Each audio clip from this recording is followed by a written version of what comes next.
Hello friends, welcome to Cavin's home. இன்றைக்கி வந்து பார்த்திங்கன்னா போன சம்மர் ரெசிபீஸோட கண்டினியூவேஷன் தாங்க. இளநீர் பாயசமும் நொங்கு மில்க் ஷேக் தான் செய்ய போகிறேன். இந்த ரெண்டு ஃப்ரூட்டுமே பார்த்திங்கன்னா நமக்கு இந்த சம்மர் சீசனில் ரொம்ப சீப் அண்ட் பெஸ்ட்டாக கிடைக்கக்கூடிய ஃப்ரூட்டுங்க. இது நம்ம ஒரு நாள் விட்டு இல்லைனா 3 days ஒன்ஸ் இந்த மாதிரி நம்ம இதை அடிக்கடி எடுத்துகிட்டு வந்தோம்னா நம்ம உடம்புல உள்ள நடக்கிற நல்ல பெனிஃபிட்ஸை நம்ம ரியலைஸ் பண்ணி பார்க்கலாங்க. இதை வச்சு இன்றைக்கி நான் ரெண்டு ரெசிபி செய்கிறேன். வாங்க அது எப்படி செய்யலான்னு பார்க்கலாம். ஃபஸ்ட்டு வந்து இளநீர் பாயசம் செய்கிறேன். அடுப்பில் ஒரு கடாய் வச்சு அதில் வந்து 2 ஸ்பூன் நெய் சேர்த்துக்கோங்க. நெய் சேர்த்ததுக்கப்புறம் 5லேருந்து 10 போல் முந்திரி பருப்பு பொன்னிறமாக மாறுற வரைக்கும் நல்லா வறுத்து அதை தனியாக எடுத்து வச்சுக்கோங்க. அதை எடுத்து வச்சதுக்கப்புறம் அதே பாத்திரத்தில் 300 ml பால் வந்து சேர்த்துக்கோங்க. பாலை வந்து காய்ச்சி நல்லா பால் காய்ச்சணுங்க. இந்த மாதிரி நேரம் நல்லா முறை கூட்டி வந்ததுக்கப்புறம் இந்த பால் வந்து வற்றி வரணுங்க. பாதியாக நம்ம போட்ட அளவுலேருந்து பாதி அளவு வற்றி வரணும். அது வரைக்கும் அதை கொதிக்க விடுங்க.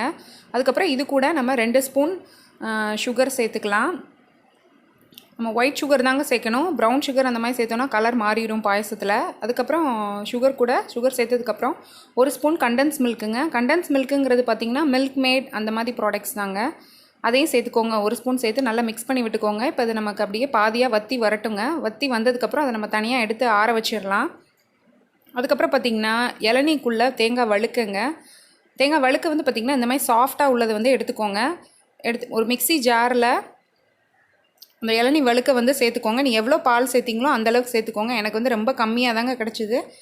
அது வந்து நல்லா அரைப்படுறதுக்கு லேசாக தேங்காய் தண்ணி இளநீ தண்ணியே ஊற்றிக்கோங்க. கொஞ்சமாக ஊற்றிக்கோங்க.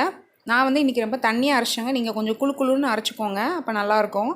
இப்போ வந்து பாருங்கள், பால் காய்ச்சி வற்றி ஆற வச்சது, அப்புறம் நெய், முந்திரி பருப்பு, இளநீ வழுக்க அரைச்சி வச்சது, அப்புறம் வழுக்க வந்து பீஸாக உள்ளே போடுறதுக்கு, அப்புறம் தேங்காய் பால் எல்லாம் ரெடியாக இருக்குங்க. இப்போ நம்ம மிக்ஸ் பண்ணிடலாம்.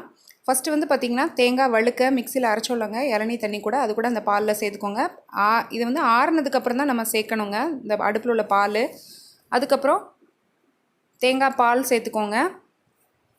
தேங்காய் பால் சேர்த்ததுக்கப்புறம் தேங்காய் வழுக்கையும் இந்த மாதிரி குட்டி குட்டி பீஸஸாக நமக்கு சாப்பிடும்போது பார்த்திங்கன்னா வாயில் வரும்போது அந்த டேஸ்ட் ரொம்ப சூப்பராக இருக்குங்க. அதையும் சேர்த்துக்கோங்க. அதுக்கப்புறம் நெய்யோல் வறுத்த முந்திரி பருப்பு அதையும் சேர்த்துக்கோங்க. நல்லா கலந்து விட்டுட்டு இப்போ உங்களுக்கு தேங்காய் பால்லாம் சேர்த்துருக்கனால பார்த்திங்கன்னா சீக்கிரம் நமக்கு ஃப்ரெஷ்ஷாக உள்ள தேங்காய் பால் சேர்த்துருக்கோம், அதனால் கெட்டு போயிடும். அதனால் அடுப்பில் வச்சு லைட்டாக சூடு பண்ணிக்கோங்க.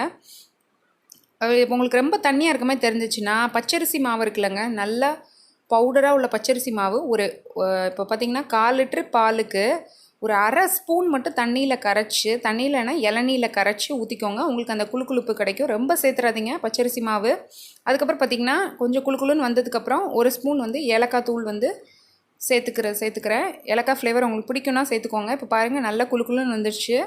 இப்போ இளநீர் பாயாசம் ரெடி ஆகிடுச்சுங்க. நல்லா ஹெல்த்தியானது. இப்போ நம்ம குழந்தைங்களுக்கு வந்து பார்த்திங்கன்னா அடிக்கடி நம்ம அப்படி நேச்சுரலாக கொடுக்குறப்போ அவங்க வந்து அதை டெய்லி இதே குடிக்கிறோம் அப்படின்னு சொல்லி அவங்களுக்கு போர் அடிக்கும். நீங்கள் இந்த மாதிரி ரெசிப்பியாக வந்து செஞ்சு கொடுங்க. குழந்தைங்க கண்டிப்பாக விரும்பி சாப்பிடுவாங்க. அவ்வளோ டேஸ்ட்டாக இருந்துச்சு. அந்த வாயில் வந்து அந்த தேங்காய்லாம் வரும்போது நல்லா இருந்ததுங்க.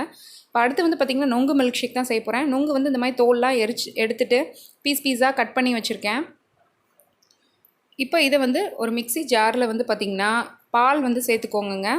1 டம்ளர் அளவு பால் வந்து காய்ச்சி ஆற வச்ச பால் வந்து 1 டம்ளர் சேர்த்துக்கோங்க. அது கூட 3 ஐஸ் க்யூப்ஸ் மட்டும் சேர்க்குறேன். ஏன்னா நொங்கே வந்து நல்லா உடம்பு குளிர்ச்சி தாங்க. கொஞ்சமாக ஐஸ் க்யூப் சேர்க்குறேன். அது கூட 1 ஸ்பூன் சுகர் சேர்த்துக்கோங்க. அதுக்கப்புறம் ரோஸ் கலர் எசன்ஸுங்க ஒரு அரை ஸ்பூன் சேர்த்துக்கோங்க. ஏன்னா 1 டம்ளர் பாலுக்கு அரை ஸ்பூன் போதுங்க. அன்றைக்கி நான் ரோஸ் மில்க் பார்த்திங்கன்னா 2 டம்ளர் பாலுக்கு தான் 1 ஸ்பூன் ஃபுல்லாக சேர்க்கணும். அதுக்கப்புறம் பார்த்திங்கன்னா இப்போ அவ்வளோதாங்க. அதை மிக்சியில் அடித்து எடுத்துக்கோங்க.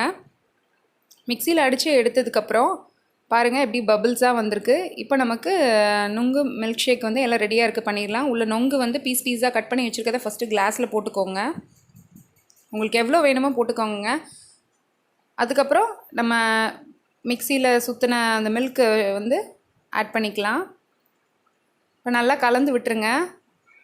உங்களுக்கு இனிப்பு வேண்டான்னா விட்டுருங்க. ஏன்னா நொங்குலே இனிப்பு இருக்குது. பாருங்கள், நொங்கு மில்க் ஷேக் எவ்வளோ சூப்பராக இருக்குங்க. ஜெல் மாதிரி அழகாக இருக்குல்லங்க. மேலே பாருங்கள், அந்த குழந்தைங்க இது பார்த்ததுமே விரும்பி சாப்பிடுவாங்கங்க.